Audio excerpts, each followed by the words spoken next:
think that is helpful, but it's not, once again, it's not the full answer. I do want to ask you about this. A new study out of the UK suggesting that having COVID-19 grants immunity. If you've had it, it'll grant you immunity for about 5 months. There's an 83% chance you will not be reinfected again from that study. If this is the case, can those people still carry the virus to others?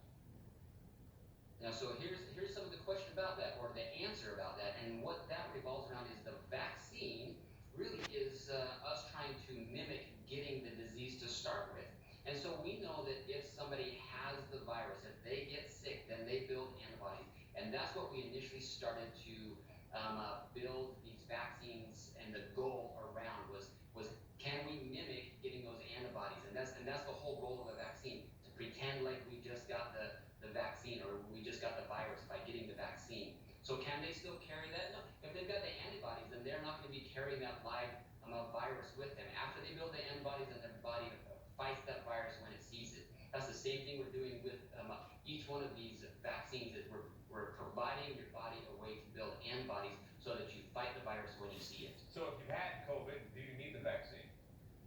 You really shouldn't. And in fact, that's funny. I was actually talking with one of my nurses last night in the emergency department. She's had the virus, and she was being asked why she wasn't going to be getting the vaccine. One of the things I've done with several of my staff is I've checked. We send off to the lab their blood, and we will check their antibody levels.